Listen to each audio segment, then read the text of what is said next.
Olá, pessoal, bom dia! Hoje a aula será sobre indicadores de saúde.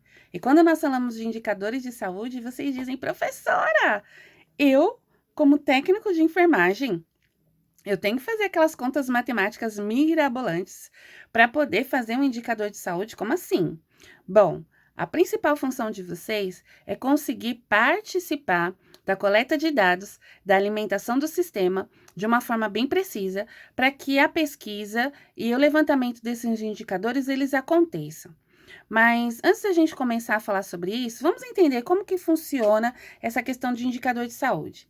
Quando nós falamos de saúde, ela pode ser definida e dividida em diversos aspectos. E aí, vários estudos foram sendo feitos, e a partir da década de 50, eles definiram de forma global 12 elementos que vão conseguir fazer a mensuração da saúde, sendo ela a saúde incluindo condições de saneamento básico, alimentação e nutrição, educação da atenção primária, da educação primária até o ensino técnico. Também as condições de trabalho, situação de emprego, consumo e economia de forma geral. O transporte, moradia, incluindo moradias com saneamento básico. Também falamos do índice de vestuário, recreação, segurança social e liberdade humana. A partir daí, a aula de hoje ela vai falar um pouco sobre os indicadores de saúde. E dentro dos indicadores de saúde, nós temos várias formas de fazer uma mensuração. Eu posso mensurar uma taxa, eu posso monitorar um coeficiente, eu posso monitorar um índice.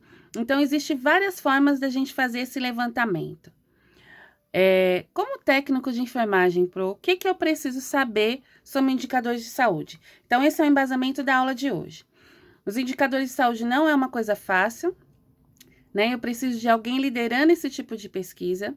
Quando nós fazemos esse tipo de pesquisa, geralmente, quando nós falamos das repartições públicas, o governo ele vai contratar uma empresa e essa empresa ela tem que ser fidedigna para que os dados que eles sejam lançados sejam dados que a gente possa estar utilizando realmente como um termômetro. Os indicadores de saúde também vai nos dar um parâmetro não só a nível estadual, municipal, regional ou federal. Eles também podem dar um índice internacional. E dentro do índice internacional, de vez em quando a gente ouve falar, o Brasil está no 13º lugar em países subdesenvolvidos. O Brasil está no ranking do 3º país em violência. Da onde eles acham esses valores? Como é que eu consigo comparar no mundo todo? Então, de tempos em tempos, preciso fazer esse levantamento desses 12 itens mínimos que eu apresentei para vocês agora, para que através desses dados a gente consiga ter um termômetro, um patamar. A partir desse termômetro, eu vou começar a gerar uma ação. E não é algo tão fácil. Então, vamos dar um exemplo da questão da vacinação. Então, vamos supor que eu, como enfermeira de uma unidade numa região X, porque eu também preciso delimitar de forma demográfica, o meu intuito é aumentar a taxa de vacinação, o índice de vacinação nas crianças entre 2 a 5 anos. Eu fiz um levantamento, então, e eu percebi que a porcentagem que eu tenho está em torno de 20% das crianças são vacinadas dentro da minha região. E como que a gente usa essa questão de porcentagem? A gente vai lembrar lá da aula de farmaco, né? Então, toda vez que eu falo por 100, eu tenho por 100 pessoas. Então, significa que a cada 100 crianças, somente 20 crianças são vacinadas. Eu quero aumentar esse índice, gerando, então, uma proteção específica maior para as crianças da minha região. E a partir daí, eu vou lançar um desafio para a minha equipe para tentar criar estratégias para eu conseguir atingir 80% de crianças vacinadas nessa faixa etária dentro da minha região. E aí eu preciso de um tempo. Quanto tempo eu vou demorar para conseguir reestruturar a equipe, treinar essa equipe, lançar as estratégias que nós iremos utilizar, começar a vacinar e depois quantificar?